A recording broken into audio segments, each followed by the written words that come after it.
Welcome to the No Streetlights podcast. I'm Aaron.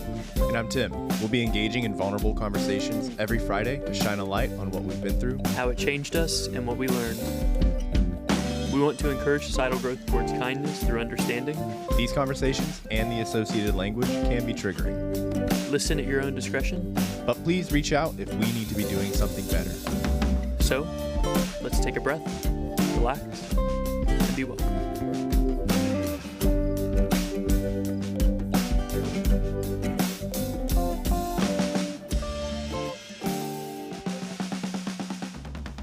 So, Aaron, we've gotten to talk to a lot of awesome people over the course of reaching almost a year. Shout out, this is going to be episode 45 for us. So we're really closing in on that magical 52 here. But I wanted to bring somebody who was able to have the unfortunate opportunity to have met me in boot camp and then got to be stationed with me in Virginia. They got to see me possibly be at some of my worst I've ever been in my life.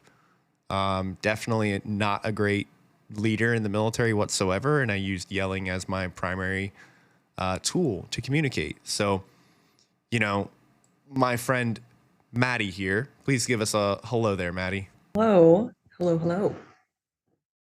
I knew her as Newton or Newts, but she is no longer part of the military, and because of that, she now has a first name. It was given to her the day they gave her DD-214.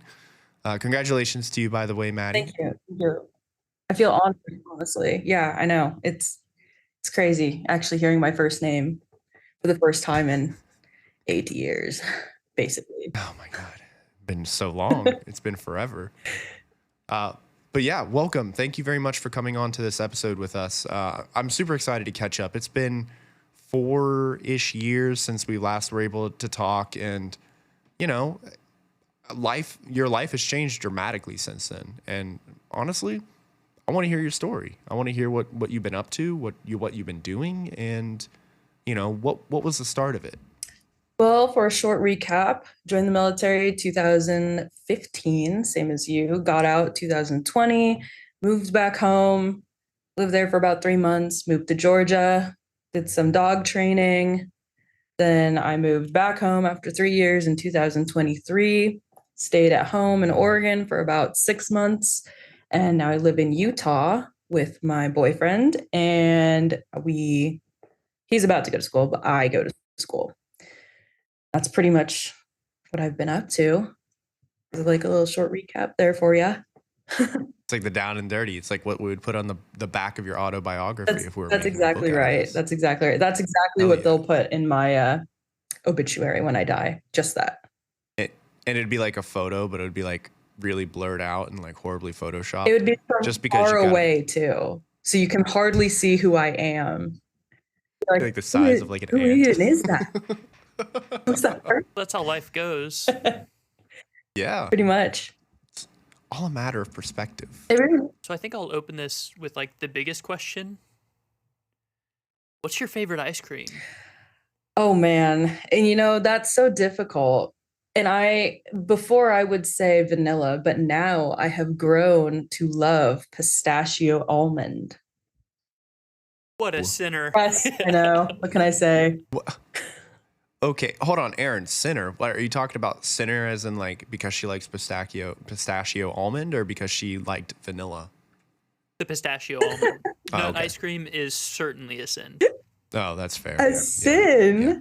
It's so good. And it's green. Actually, yeah. People see. I mean, green is the best color. People see you holding that, and they're like, "What is that? What is she eating?" Is this Trail Mater's ice cream? Is that frozen boogers? It is. Ooh. It is actually. Yes, it is. I don't. I had a friend reach out one time. Aaron, our mutual friend Freebird. They reached out and was like, "Hey, so I'm a little concerned about you and Brittany." And I was like, "Why? Like, what's going on?" And she was like, they were like, "Brittany's favorite ice cream is vanilla." And they were like, "That's sus, dude." And I was like, Vanilla's incredible, man. Leave it alone. Simple, clean. It can be complex, especially if you get vanilla bean. Oh, Absolutely. You ever just put like a scoop of vanilla in like root beer and just sit there and just... Oh, so a root beer float. No. Vanilla ice cream and root beer. There is a key difference here. You can also put any topping you want on vanilla and it doesn't ruin it. Makes it better, actually. You can't do that with a flavored ice cream. now that we're through some icebreakers, maybe, Maddy, I need to know what you came here to talk about today. Well, I know a lot of people who have been in the military have struggled with a lot of issues. I know Brunicardi has. So I'm still so used to calling him Brunicardi. It's just, it will never end. And It's one of his names. yeah, exactly. Bruno, it is what it is. I'm sure you've also struggled with some things as well. And I think it's always good to hear about people that like share those same experiences with you and find and feel those same struggles. I know I've gotten a lot of different issues from being in the military. I've also gained a lot of Coping mechanisms? for lack of a better word, experience while being in. But I know one of the biggest issues for me, I struggled with depression. I would call my mom almost every day and just tell her how much I hated my life and I hated being in the military. I'm pretty sure I now struggle with anxiety as well because I was assaulted at one point while I was active duty. So that's something that I also really struggle with. And sometimes my boyfriend struggles with me struggling with it because, he's a big part of my life and my struggles are his struggles and his struggles are mine. But the real topic here is how I've come to be where I am and how those struggles and those issues have helped me mature into the person that I am and have helped me find the things that I really enjoy doing now. First of all, yes, I do think a lot of people in the military, they suffer in silence, which is, I think that's just kind of the community, or it used to be. I think a lot of people are switching from that mentality. A lot of the new younger folk coming in are really making sure that their voices are being heard and that people understand, like, you're making me uncomfortable. I don't like what you're saying to me. I don't like how you're saying it to me. And I think that's really good. But yeah, a lot of us who joined probably more than 6-7 years ago have definitely gone through periods in our life during our time in service, and in your case, transitioning out of it, where we have to cope with the things that occurred to us during our service. We have to deal with the emotional struggles that probably at the time we didn't even realize, we probably didn't even realize we were suffering from depression, alcohol abuse, issues like that. Absolutely. And, I think it's a really big deal that you do talk about how you not only went through that dark period, but you came out on the other end and you're shining your light now. There were a lot of times where I definitely didn't think anybody else was feeling the same way as I did, because everybody likes to put on a brave face and act like nothing's wrong. And, in the military, even if you get sick, they're like, nope, you still got to stay. And you're like, I feel like trash. I want to go home. If I was in a civilian job, I probably could. But here you get pooped on because nobody wants to take over your watch, or it's just a huge pain in the butt to have you leave. So you kind of learn that mentality as you're going through all of these years of dealing with it. And you think, okay, yep, it's just me. I'm the only one that feels this way. And to know that there are other people out there that are struggling with the exact same feelings is very comforting to know. Now I'm like, I'm not so alone anymore. Not so alone. Definitely. And yeah, a lot of people, they wear that mask. They put on those fake faces to help them get through what they're struggling through. Because, for a lot of people, they have to do the only thing they can do to cope with it, or the only thing that they know how to do, is to bury themselves in their work. So, hey, I may be having a really hard time outside of this place, but here, I'm an MA2, I'm an MA1, I'm a first class, second class, chief, whatever rank you may be, and they would lean heavily into that. And yeah, don't be a burden on my watch bill. I spent 25 hours the other night, 25 hours in one night working on a watch bill. 25 hours. And now, And you want to come in here saying that you got a cold? No. Like, go stand on the flight deck in the rain, in the snow, and get worse. And then, on your off days, you can deal with it. Yeah, take some Tylenol. You'll be fine. You'll be just fine. Did you change your socks? Exactly. Did you try duct tape? Jesus Christ. So I do thank you for providing me the opportunity to come clean about something that I've needed to for a while, Maddy. Everyone knows my back's jacked up, but the primary reason I got medically retired was my depression. So I see you and I hear you. It's excruciatingly hard to get out of bed when you have a mean brain telling you that you're pointless and there's no reason, and that no matter how hard you work, you're not going to be enough because of the complex trauma that most of us have gone through, either through perceived neglect in our childhood or the old technology of good job, hey, you did something, congrats on your accomplishment, you're worth something now, instead of realizing that we are whole and complete and worth this great experience that we should be able to open up to, but scar tissue prevents us from being flexible and present. And then we have to relearn how to deal with all of that. Absolutely. I know me growing up personally, I struggled with some of these issues, but I don't think they fully came out until I was not with my parents, who loved me very dearly and showed me that I was worth something. But then once you're alone and you don't know anybody, you don't have any friends. I mean, Bruno and I were in different sections, so I hardly saw him on my work days because he would be working at the opposite time I was working. And then who am I supposed to hang out with after I'm done working? And I'm living on the ship. I have no space to myself. What can I do other than, go out and sit on the curb out in front of the actual base itself? We were in a shipyard that wasn't fully developed, but I would leave. I would go to the 7-Eleven right across the street. I'd get myself a sandwich, a drink, and 2 packs of cigarettes, and I would chain smoke them until both packs were gone, and just sit in front of that 7-Eleven looking like a bum. But I mean, after I realized like I got to do something, I didn't have a car either. So I literally could not go anywhere. I was just stuck. And again, still almost the newest person there. I have no friends. But one thing I really struggled with as a child and as a teenager was abandonment. I had severe abandonment issues. So I would take anybody that came my way and I would hold them obsessively to myself and attach myself to them. Absolutely. That's totally fine. Yes. I was totally losing the word for that. That's what I meant to say. But yes, that is, I would use that. And I used that for at least 2.5 years to give myself oh, people love me. People want to be around me. And they don't actually. Nobody does. They're just using that. So of course, being able to have that kind of freedom, especially after I got a car, I was going out almost every single night, even on work days, even on the weekends. And it turned me into a person I didn't like. I really, really disliked the person that I became.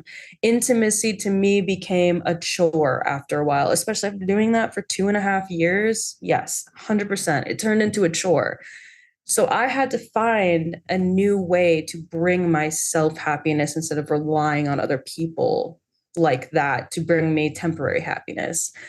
And I'm sure I told Bruno Cardi about this, where I felt so empty inside and nothing mattered to me, which is also what brought on that depression, is that nobody could possibly understand what I was feeling. And I mean, Bruno, you were a fantastic friend to me through all of this, even if we weren't able to hang out as much as we did. But I did actually end up finding a coping mechanism to kind of help me pull myself out of all of that, which was to travel. And I remember one night I was hanging out with one of my best friends. We had driven out to Shenandoah National Park. And I sat there with her, and that's like a 3-hour drive just to get out there. So we're driving 6 hours, which is fantastic. And I loved it the whole time. We were sitting there singing music together, just talking. And we get there, we put up our hammock, well, her hammock. We put up her hammock and we sit in that hammock and we're listening to music and we're just talking. And I tell her, I'm like, I feel like I am so self-destructive that I just love being in this loop of unhappiness. And she said, "You know what? Me too." And for the first time I was like, it's not just me. I'm not the only one that wants to stay in that loop of feeling sad all the time because I have to have a reason to be sad. It just doesn't make sense if I don't have a reason for it. But she felt the same way. And she was like, we should take more drives like this. This is great. We can talk to each other. We can understand each other.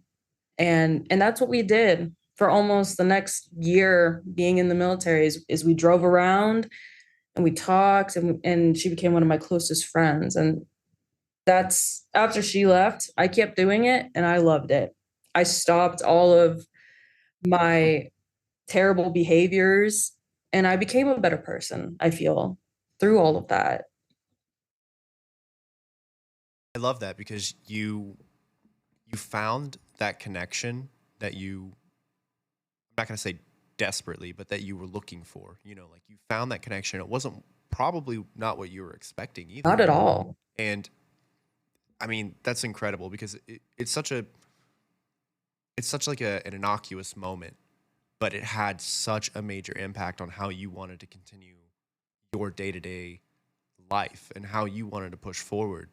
And I don't know, we've talked about it before, but it's like, there's a lot of trauma bonding in the military where we all we all latch onto it and we all, become closer because of the crap that we're all dealing with.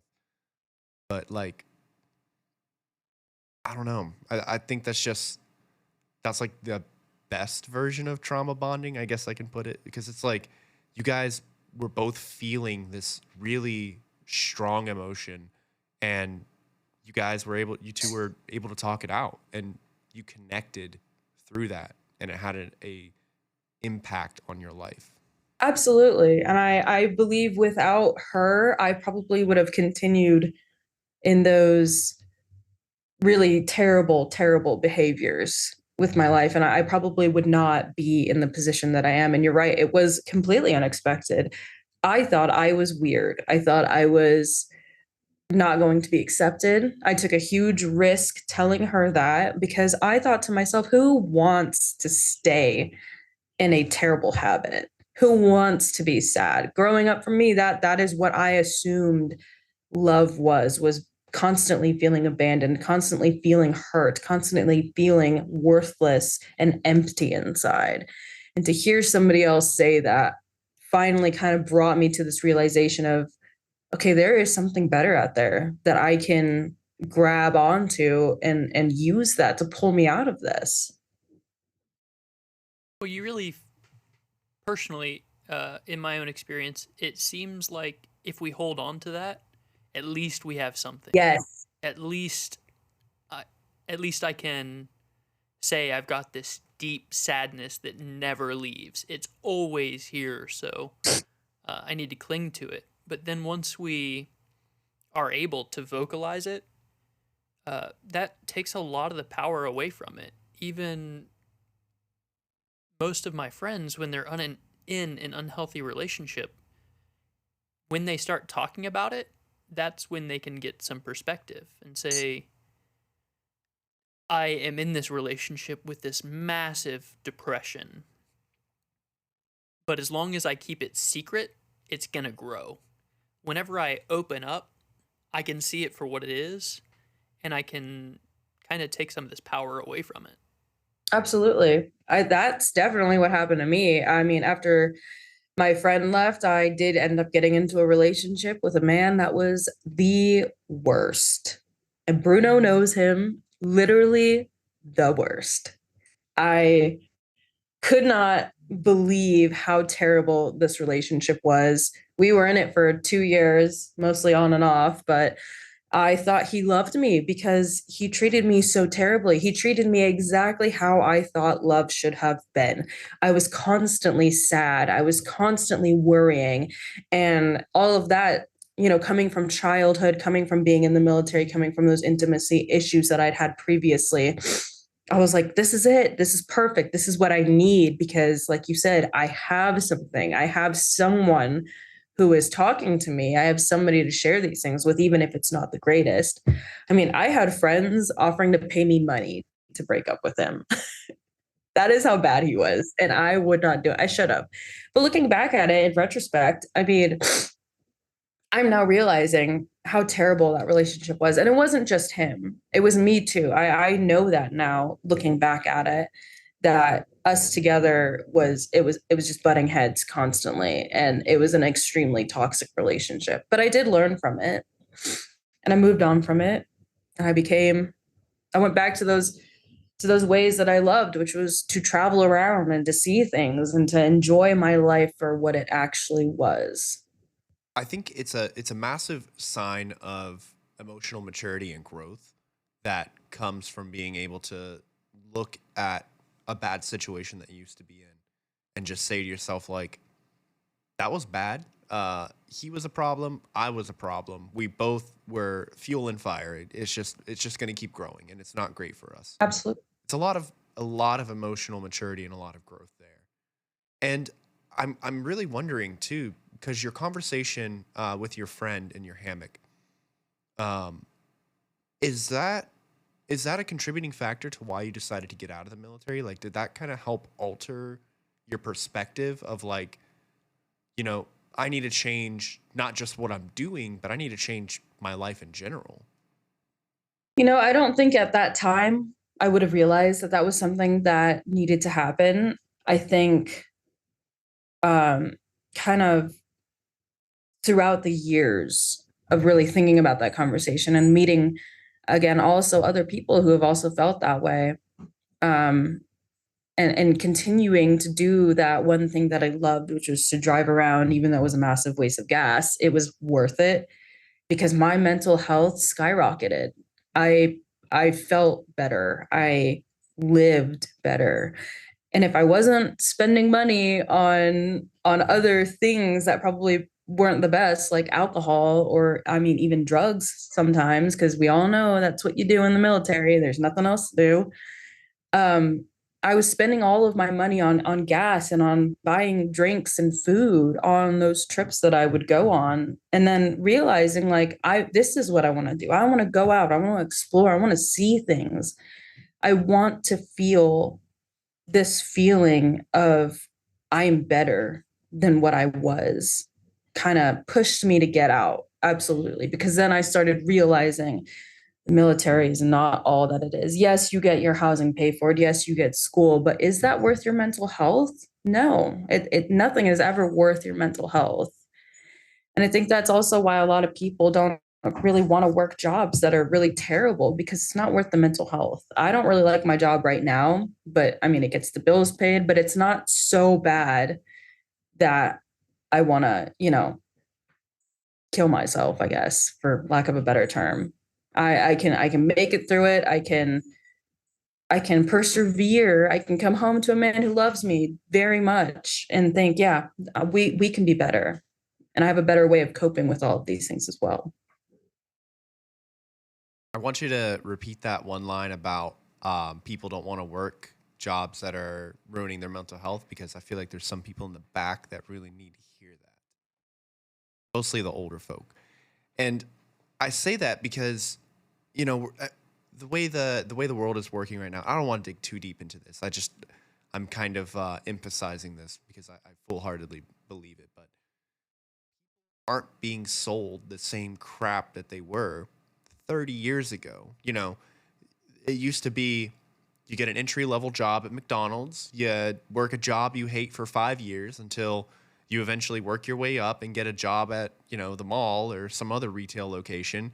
You hate that job, and then you keep working your way up until you finally settle at a job that's like, well, at least it's not fucking McDonald's. And people just they're not buying that anymore. And the military wants to talk about retention problems and everything like that. But at the end of the day, it's because we're looking at trying to sell a bunch of 17, 18, 19-year-olds a job at McDonald's and telling them that it's the best fucking thing in the world. Like, yeah, you're going to eventually get a GI Bill. Eventually. You're eventually going to get TA. You're eventually going to pick up rank and go live out in town. But what about the first 3 to 4 years of service, which is what a lot of people only serve?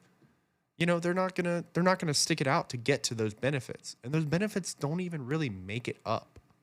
Something I've been thinking about a lot lately is the concept of trauma bonding, I suppose, where in order for me to be seen and for you to understand me, I have to put you through what I went through.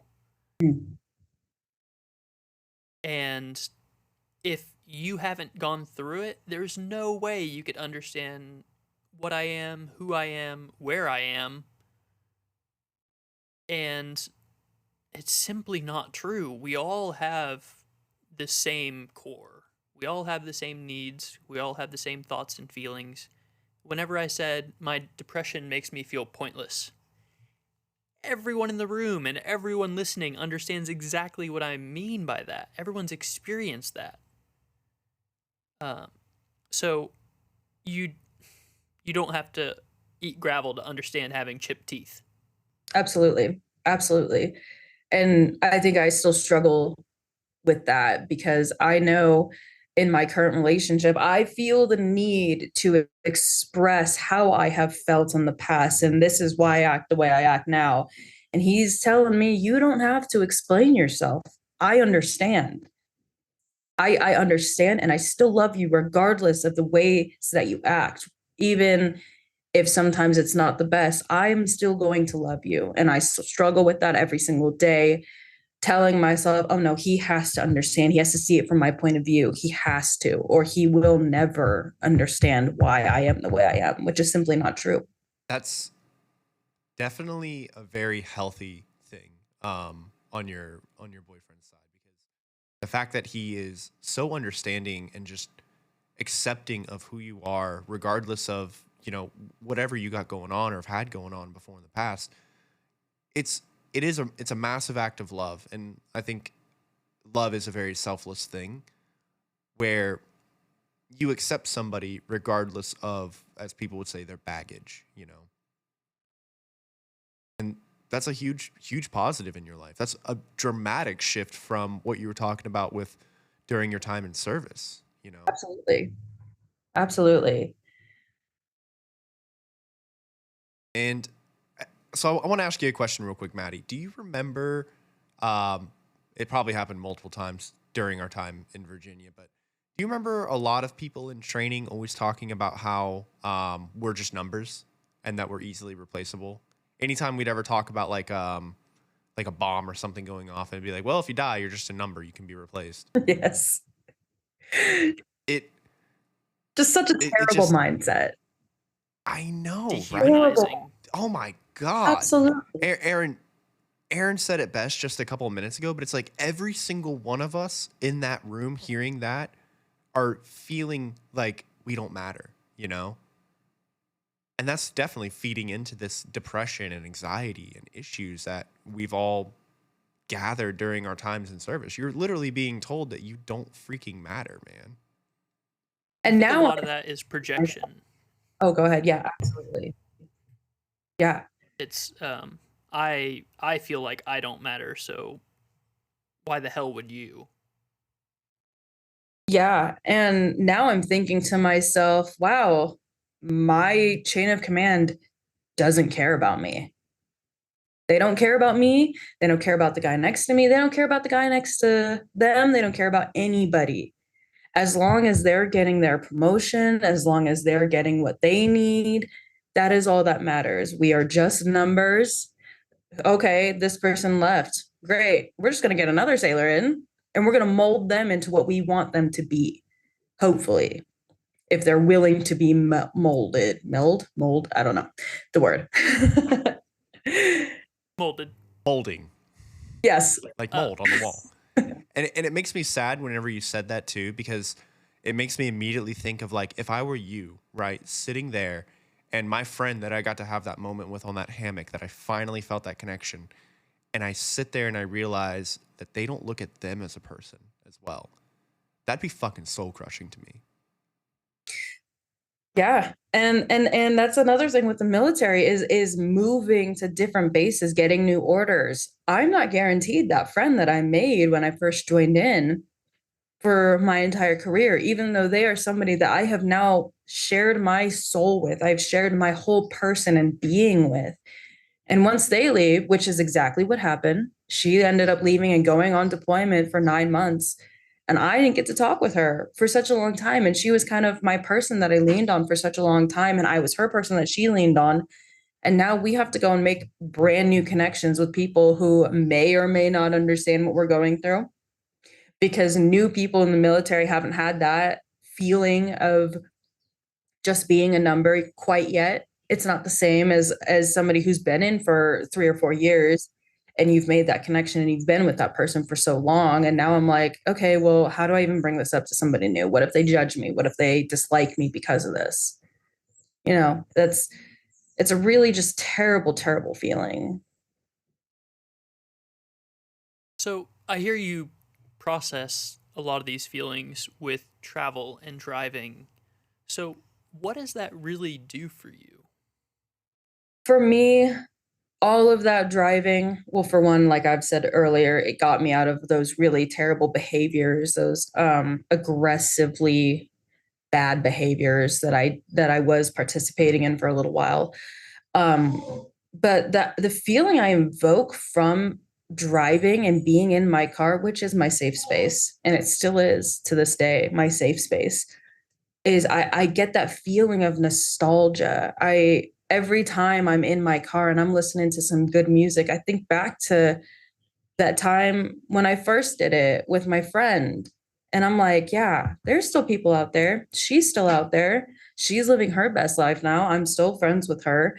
I'm living my best life now. We've both grown from that experience and knowing that there are still people out there that probably still have the same issues, that are still working on those issues.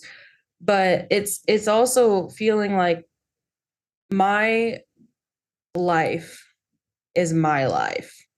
I'm not necessarily a part of the world, and I don't think I'm going to make a difference, which is totally fine with me. I just want to be happy.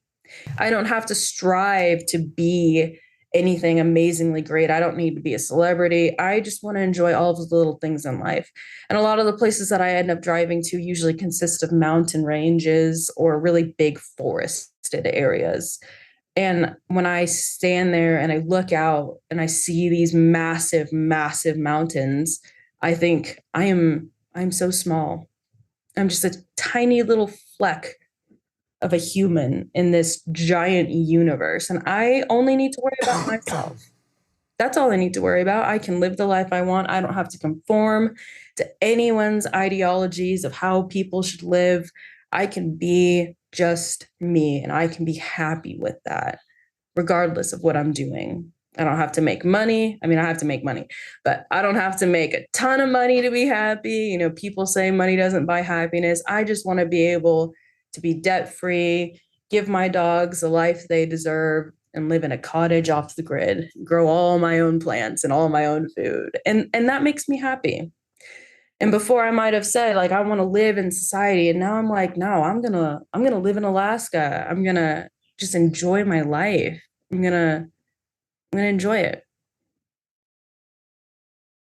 You're I going to think finally be there for yourself. Yes. Yes. And I'm going to learn to love myself as I am instead of worrying about what everybody else is worrying about, because mountains don't care.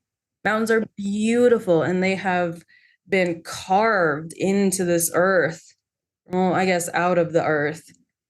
And some of them look kind of but they're still considered beautiful to me. I feel like that's what I want to get to. when you say that traveling kind of gives you that nostalgic feeling, and you find yourself traveling to a lot of areas like mountainous areas and woodsy, are you specifically seeking out those kind of locations to invoke that feeling of nostalgia, or do you just kind of end up there because I don't know, they're great places to drive to? Well, I think they remind me of home because Oregon is very mountainous. It's very forested.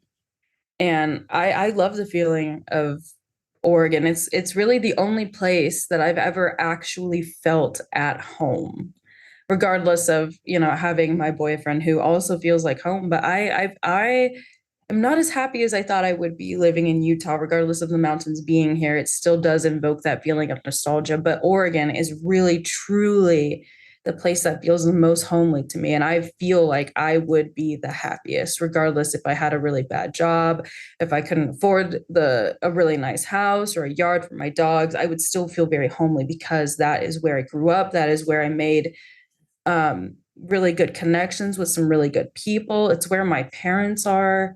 And I love my parents so, so much. But I think that I seek those mountains and those forests out because it brings in that, okay, it's almost like I'm home, but I know I'm not, which is sad in a sweet way, I guess, because it does make me feel better. But then I'm like, I wish I could be home. I wish I could be around my family. But at least I have this, and I'm going to focus on this and how great and beautiful it is. Yeah, nostalgia is one of those incredible feelings because it invokes a sense of an emotion that you had felt at one point, and it's always close to it, but it's never exactly that emotion. But in and of itself, it's a new emotion. It's a new way of sensation of the same thing that you have felt previously, and it does in your situation specifically, talking about how it reminds you of home. It gives you that nostalgic feel, but it still just makes home feel slightly better, more appreciative of what was. Absolutely. It's kind of like people say, like, appreciate what you have now because you're gonna miss it. And that is 100% true. And even when I was living at home for 3 months before I went out to Georgia, and even when I got back after Georgia and I lived there for 6 months, I still took it for granted. I still took it for granted because I was also focusing on things that I didn't particularly like, which was living with my parents. That was not great. Although I had everything paid for and it was a good, happy experience, I myself was still depressed about it. And there are always some things that kind of play into that. Like the first time that I went home, I was missing my then ex, even though he was a terrible person. I still missed him. I still wanted to live by myself. I still wanted to have those freedoms. I was used to living alone. And to me, it was like I took a huge step back, a massive, massive step back. Oh, I was living by myself for 4.5 years, 5 years. And now where am I? Oh, I'm back home in my quote unquote parents' basement. Like, what have I done? It feels like all of that was for nothing. And then going out, living by myself again for 3 years, and then coming back home again, took it for granted. I was missing my boyfriend. I was trying to go out, but I had to afford moving here to Utah to be with him. So all of that time, I'm still thinking like, okay, I still have to work. I still have to do things. And I can't just go out whenever I want because now I have to save. So there's always kind of been something in the way that's kept me from truly appreciating living back home. But every time I've left, I'm like, I wish I could have appreciated it more than I did while I was there. I feel exactly what you're talking about here. Some of our earlier discussions, one of the words that really stood out to me when you were talking about travel and seeing these ranges and these huge, expansive forests was you said you felt small. And then, here you said you felt like just this fleck of a human, just a mote among the universe. And the Pacific Northwest is really great for giving you that because it is so rainy and foggy, and there are these huge forests that you can really forest bathe in. And whenever we feel small, we really do feel protected. The onus isn't on us. Other people are looking out for us. And then once we hit 20, 25, 30, no one's there for us anymore. It's, you're a fucking grown up, go suffer. And especially in the military, I find it very rare that someone who's in charge of someone else is grateful that that person's on their team. It's, I'm getting calls about you. I hate that you're not doing what I'm doing. I hate that this. I hate fucking, it's just constant hitting you on the head. And that scars us so deeply that we're being watched every second. We have to be perfect every second. And every time you do something that someone doesn't like, you're wrong. And then that builds up that shame inside of us of like, why the fuck can't I do whatever it is that's going to make me accepted? So then we do go to our unhealthy coping mechanisms of, I want someone to desire me because then that means I'm worth something. I need to be fawning and just constantly doing whatever this person's asking of me in order for me to be of value. And then whenever that activates your sympathetic nervous system and kind of gives you this feedback loop where you're going to get into unhealthy relationships where you constantly need scrutiny and someone saying like, what the fuck are you doing? Why are you doing that? You know, this is wrong. I hate who you are, because that's what they're going through. And it's important for us to accept ourselves and love ourselves, you know, the shadow self or the inner child, because now we're responsible for our safety and we have to cultivate that in order to be able to give that amazing gift to ourselves. I 110% agree with that. I know I've only, in my entire military career, even being in the reserves, I've been in for almost 10 years now, active and reserves. I've only ever had one higher up actually appreciate me for who I was and tell me I was doing a good job and really nurture that in me and say, I want to help you be better. I want to help you to advance to the next rank. I want to help you, be the best that you could be. And it was one of my first classes. And I mean, the emotion I would get from him telling me, like, you are fantastic. Wow. I've never seen anybody dispatch the way you dispatch. You did fantastic. Was just absolute. Like, he was like a dad to me. And I'm sure he was like a dad to everybody. Bruno, I know you know who this is. I know you know who I'm talking about. Everyone Tenhagen.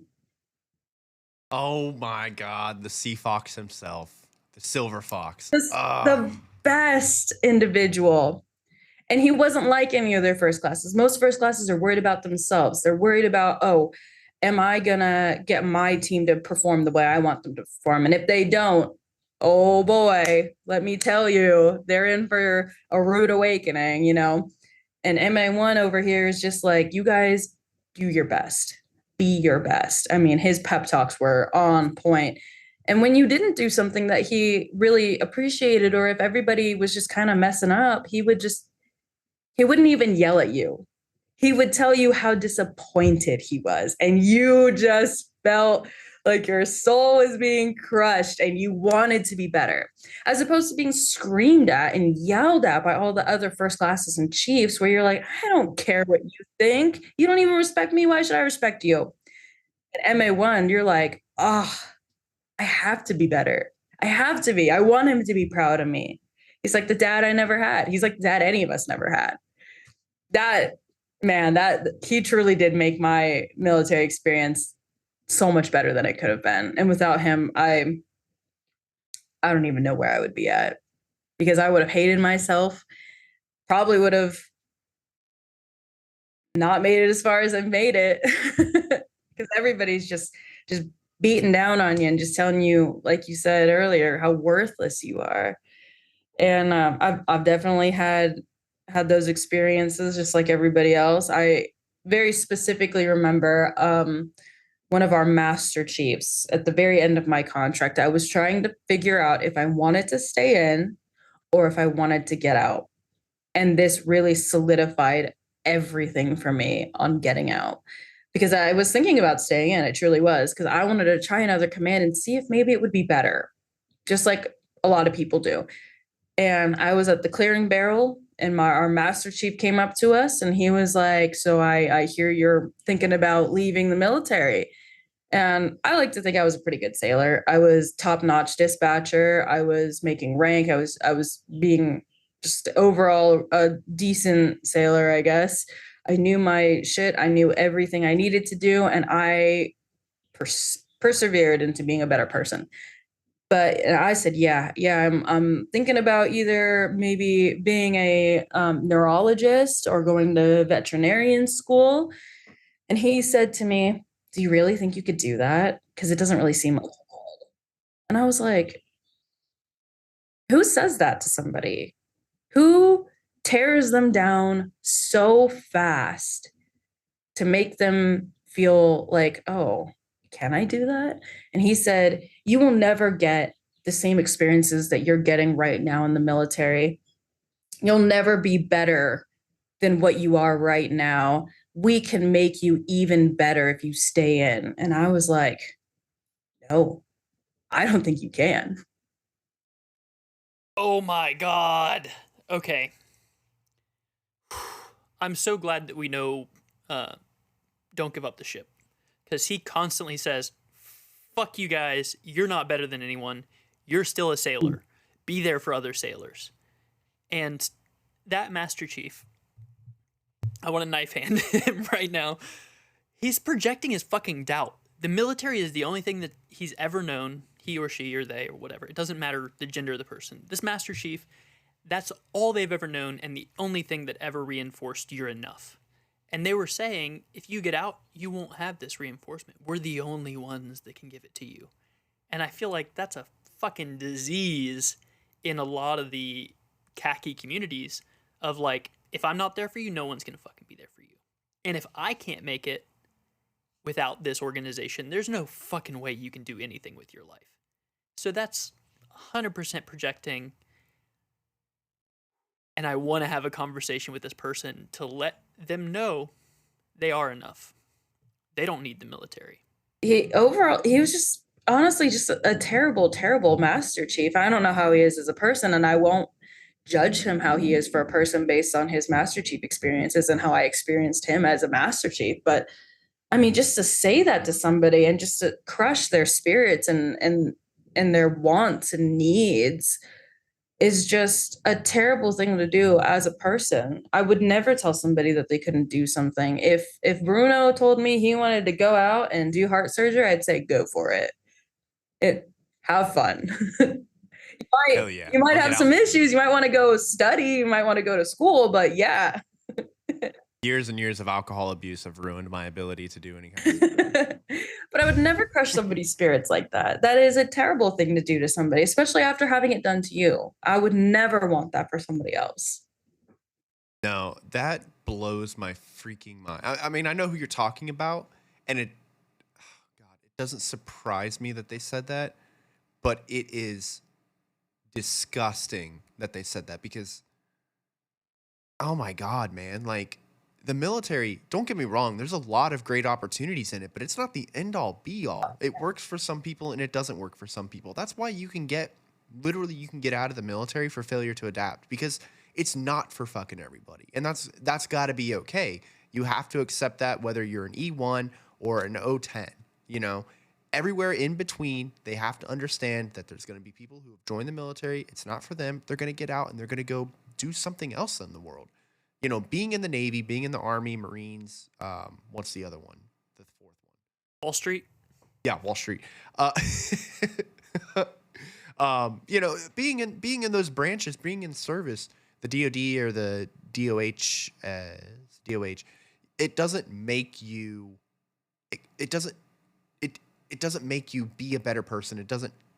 It's not the ultimate career, you know? Absolutely. And I'm internally frustrated for you and angry that another grown ass person came up to you right before you're either getting ready to start your job or getting at the end of your shift and just basically shitting all over you. And it Like, was the beginning hey, of the shift. yeah, hey, I really appreciate the fact that you're about to work 14, 15 hours, including upload, download, driving home, and all that good stuff. But by the way, you're trash. You'll never amount Thanks. to anything without Yeah, us. if you stay in, I will personally make you better. Make you worth a damn. Yeah. I will provide you that worth that you're fucking looking for. It really is a Oh my toxic God. relationship, because that's exactly what has happened in all of my previous toxic relationships. If you leave, you're going to be nothing. You are going to be Jesus. nothing, and you can only be something with me. And if you're not with me, you're dead. You're basically dead. And that's exactly what he did. You are a terrible person. If you get out, you will amount to nothing. And I'm just sitting there like, I don't even know what to say to that, because you can't disrespect a higher ranking person. You can't. And I just sit there like, well, okay, I think I could do it. And he's like, what makes you think you can do it? Like, do you really think you'll strive or persevere through that? And I'm like, well, I'm not great at math, but I think I could do it. And he's like, you think? What makes you think you're gonna just be better at math? Like, why wouldn't you apply that to the military? Why wouldn't you just be better in the military? That was it. That was it for me. I was like, I'm getting out. Oh my God. Someone recently told me that I was dead to them. As far as they're concerned, I'm dead. And that was a huge relief to me. Because, man, being dead is nice. I don't have shit going on. I don't have to do shit for that person. Man, these worms are my best friends. Damn, man. And so, it's almost a relief. It's liberating when someone says you're fucking dead to me. I don't think about you anymore. Thank God. Thank God I no longer have this person that I have to be enough for. I can be here with me and the people that appreciate me. And realize that I'm whole and complete and I can do whatever the fuck I want. One of our friends who we've mentioned, Freebird, they wanted to leave small town West Virginia and go to LA to become an actor. I was the only person who was like, fuck yeah, dude, go do that shit. And they are. So if someone doesn't believe in you, that's on them. That's 100% on them. Absolutely. Damn. So I know that we've kind of dug pretty deeply into this negativity that surrounded your time in the military, with some stuff coming from childhood and stuff. And I really want to know, how did you take all of this emotional maturity and growth that you developed during your time in, and a little after your time out? What did you take and do with that? How did you mold yourself into the Maddy sitting in front of me today? What did you do? Well, for one, I ended up making a new best friend after my other friend left. And he and I are still in contact to this day. And he is probably the only male best friend at that time that didn't want to have a relationship with me. All the other ones did, sadly. And they were really good friends, but that's kind of how it goes sometimes when you're trying to be a male-female friendship. But he was a really cool dude. And he got out before I did. And he went to this dog school. He was like, you should try this. You would love it. And I said, I will, because it sounds like so much fun. And it sounds like a really exciting career. And I love animals, of course. I've had several dogs growing up. I have two right now. And I got out, I started saving up some money, and I was like, I'm going to go do this. And maybe I can start my own kennel. I could be a police officer. I could be a canine cop. I would love to do that. And I get there, I go through all my training, I start working at this facility, and I slowly start to realize that even though it is a lot of fun, and it definitely, all of the things I learned through the military that I've now taken into that job, I'm like, you know what? I know for myself, this is not it. I could do something else. I could be happier. I have other things that I want to do. And, learning from the military that once you know that something's not for you, you go ahead and you change. And that's okay. It's okay to start over. And that's exactly what I did. I then left Georgia. I moved back home. I wasn't entirely sure what I wanted to do. All I knew was I needed to make money to move to Utah. So my boyfriend and I didn't have to do long distance for more than a year. And that's what we did. And I got here. While I was still in Georgia, I did a little bit of marketing and photography, which I love to do. Absolutely love it. And I found that was sort of my passion, but I don't think I quite realized it until after I'd gotten here. I started going to school at the beginning of this year for my original major. I was going to be a film major. I wanted to make movies. I wanted to uh, do little itty bitty films because I was really good at TikTok. For some reason, I was really good at TikTok. I made what was it, like a 5-6 second TikTok for my last job in Georgia, and it ended up getting over 11 million views. Like, mind blowing. That was the best TikTok they had on their TikTok. Shit. I was like, I'm good at this. I'm so good at this. And I want to keep doing it because I love it. I love going out and being out. And I hate sitting in an office. I really do. I love being out and about and actually doing things and working with my hands and feet and then creating this masterpiece for people to be like, oh my gosh, that is amazing. That is so cool. And so I was going to be a film major. And then very recently, I discovered that I don't actually want to be a film major, and I switched it. I did a little bit of research, and I thought to myself, like, what is the end goal here? What do I really want to do? And I want to take pictures of things, especially very specifically action shots, which is what I would get with all of the dogs. As I would get, um, launching shots of the dogs coming up to bite somebody, barking shots, all that kind of stuff. And I thought to myself, I want to do something like that. I want to run somebody's social media page and I want to post pictures like that and get a million likes and just have people enjoy my work. And I want to be known for that specifically. So I changed my major to a communications major with a specialty in social media. So really the end goal preferably would be to work for the Seattle hockey team and get shots of all the players and like get to actually work with that team because I love hockey. My boyfriend loves hockey. I love being in Washington. It's close to home. That's kind of what I would love to do. If I didn't do that, I would probably work for a police department on like their PR team or like, running a police department social media page. But I use everything that I learned in the military of like, yeah, if you're not happy with something, you got to change it. You got to be better. You got to learn to love yourself in what you do. And I wholeheartedly believe if I get into that and to take pictures and to like being around people, I will love my life so much better. So much better. That is an incredible shift. Going from wanting to work with training canines and then realizing your passion lies in photos or social media management or both at the same time. Yesterday, during our brainstorm session, we did talk a bit about how much you love photography. I don't know why I said I was going to say like that. photography.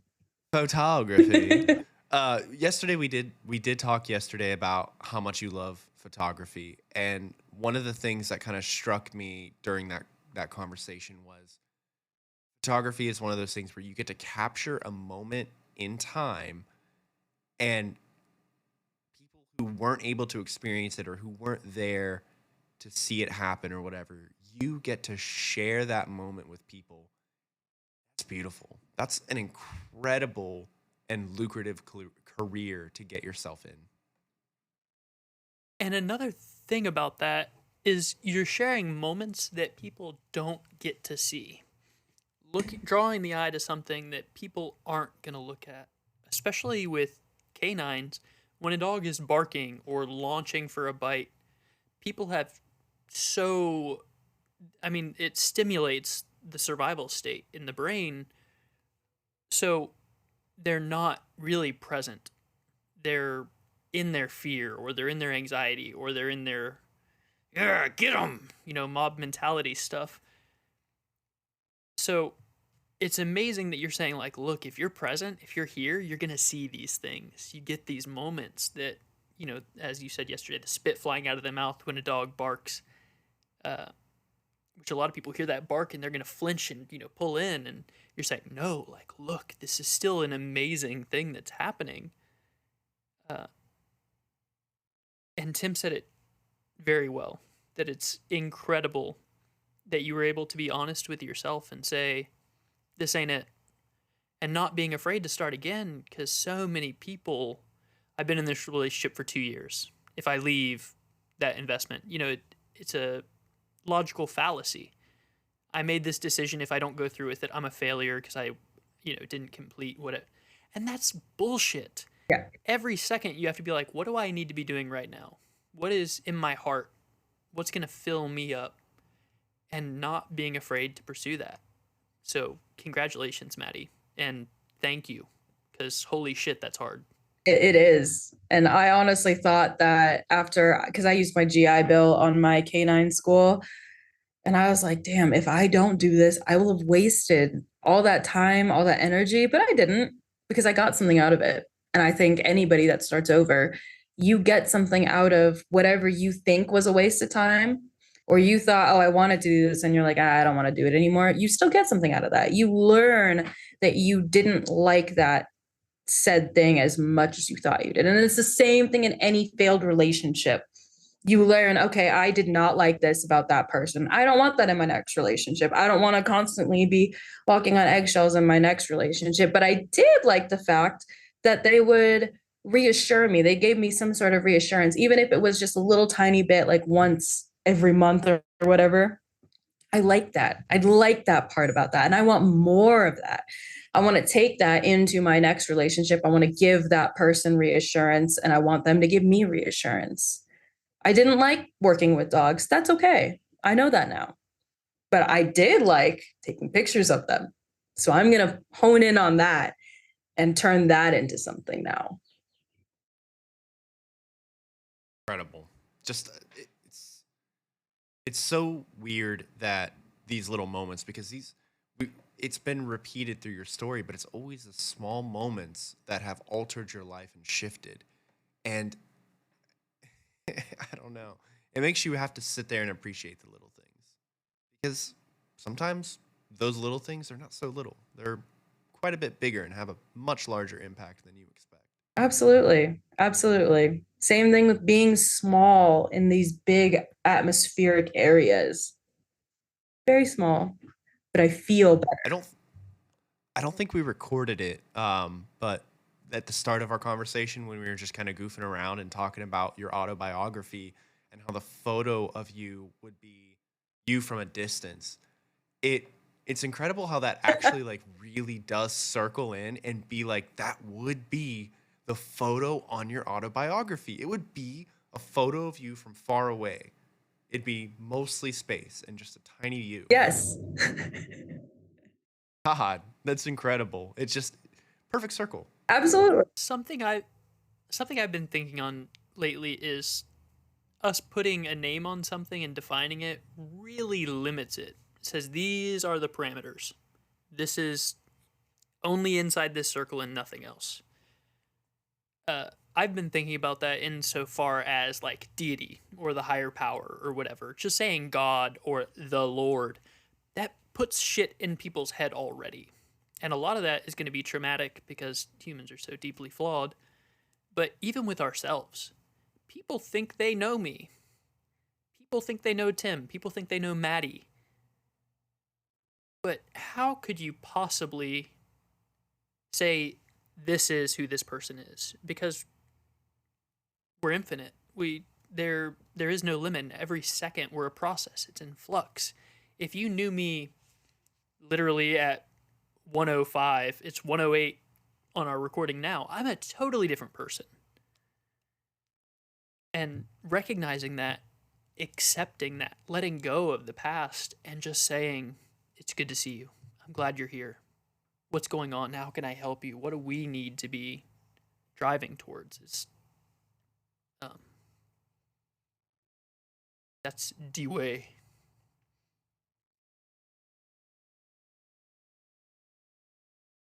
I want to add into that too. If you happen to have been stationed with me in Virginia approximately 5-ish years ago, and you knew me at that time, I would like to think that I'm a completely different person from then until now.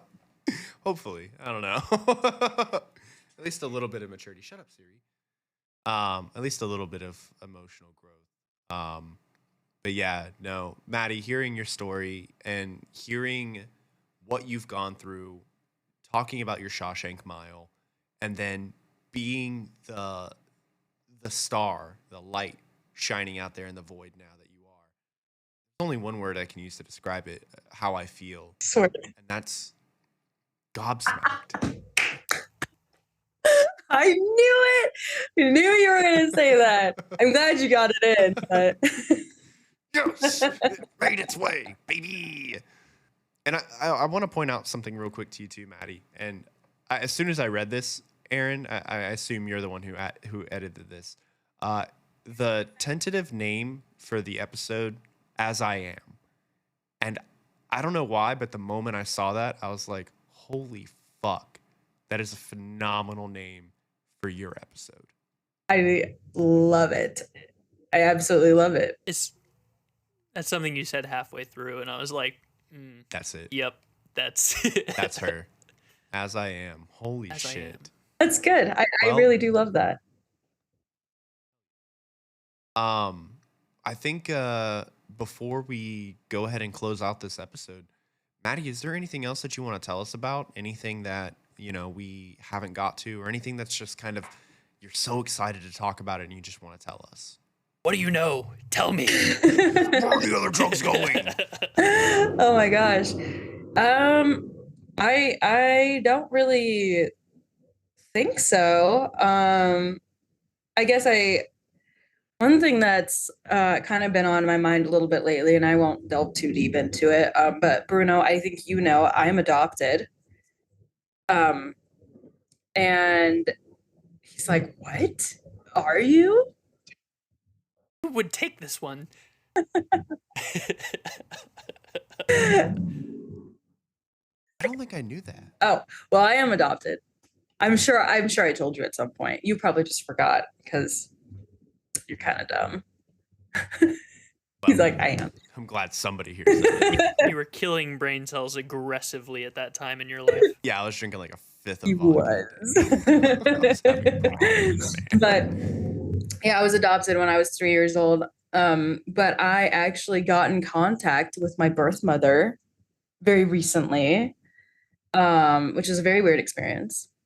But I also learned that I have multiple siblings and that my sister, who I thought was my sister, is actually my half sister. And I've somewhat been in contact with a new sister, which is very exciting for me. And it's a new challenge now that I'm getting ready to start facing and hopefully actually get on a FaceTime with my new sister. And that's kind of my next step in life, is to figure all of that out now. And I'm very excited for it. It's a very interesting thing to go through and very weird to now say, oh, I actually have 5 siblings, not just 2. Holy crap. Yeah. That is first of all, being brave and willing to reach out and make these connections, like, holy shit. I don't know if I could do that, like I don't know if I could. I don't know if I could be you right now. That's amazing. Seriously. It was very difficult. I spent at least 3 or 4 months trying to figure out, do I actually want to contact this person who I've never known, who I've not had any sort of connection with, who I literally just learned her name. When did I learn? I learned it right before I left for Utah. So like the week before I left. and sent her a message in March over Facebook. And she just got back to me last week. And it's like, do I want to have a relationship with her? Do I feel any sort of connection? Not really. But that's because she was a terrible individual when I was taken away and adopted out to my current family, who was fantastic, wonderful, amazing parents. But I really do think I would like to have a relationship with my sister. She seems very grounded. She seems like she's had a lot of struggles that I've had, and I would love to be able to guide her in those things and hopefully teach her all of the things that I've learned throughout life. That's absolutely beautiful. You know, Aaron and I have mentioned this, and I know you're not an avid listener of podcasts, but I just want to let you know that one of the big reasons why we started this whole show was we've gone through some stuff in our lives. Aaron and I, we've experienced, between both of us, probably enough for 10 people, if not more, to have happen. Yeah. And we realize that bringing people like you onto our show and having them tell their story and tell people about what they've been through, it brings this sense of connectivity that we all have. But most importantly, it helps people learn how to handle situations that they may be facing or that they may face one day. And ultimately, at the end of the day, we want to just help somebody be able to overcome something. Just help one person, and I think we'd be very satisfied, which Aaron and I just kind of recently learned that we're about to break 5,000 total listens between all of our platforms, which huge, incredible news. We're almost there. We're very close. But that's 5,000 opportunities we have had to teach somebody something new, to help somebody overcome an issue or a problem. And I don't know if we ever have successfully helped anybody. Nobody's ever reached out and said, if it wasn't for your guys' episode. Oh, Aaron? No, I've got one. Yeah, Oh. we had somebody who they said, I listened to your episode and I listened to my own episode and cried to be able to witness myself. Oh, shit. God. As you were saying, Tim? Well, you know what? We helped somebody, so we can go ahead and just close out the show. That's it, everybody. Thank you very much for joining us on this adventure. No, but I want to continue. It's an addictive feeling. Knowing that we've helped at least one person, I want to help at least one more. And I think your story has so much substance, so much meat to it, that somebody listening to this episode right now is going to say, damn, I have been in her shoes, or I'm going through what she went through, and she came out the other side. I want to change how I approach things. I want to create that bond with somebody, or I want to alter my perspective on things. I want to become the tiny person in that much large photo. I want to experience what that's like living in a world bigger. And that's on you. You did that. I just want you to know that. Good. I hope so. I hope somebody gets something out of that, because I know a lot of people, when they think like, oh, they're a tiny person or they feel so small, it's not always a bad thing. I appreciate feeling small. I appreciate everything that it brings for me and the security that I feel out of it. And I hope that somebody else who might feel small thinks of it that way instead of feeling worthless. Love the little things. Absolutely. The world is made of little things. So, Maddy, if you don't have anything else, we'll go ahead and close it out. Absolutely. All right. Well, I sincerely appreciate you and cannot thank you enough for opening up, being vulnerable, and sharing your story with us. Thank you. Thank you. I appreciated being on here. And I want to give a huge thank you to all of you for listening. This has been Aaron. And Tim with Maddy?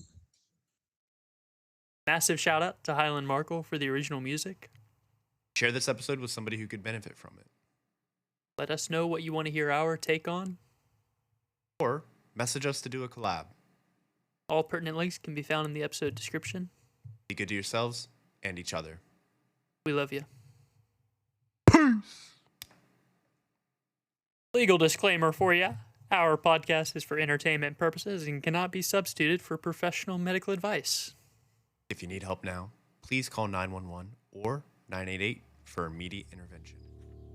Bye.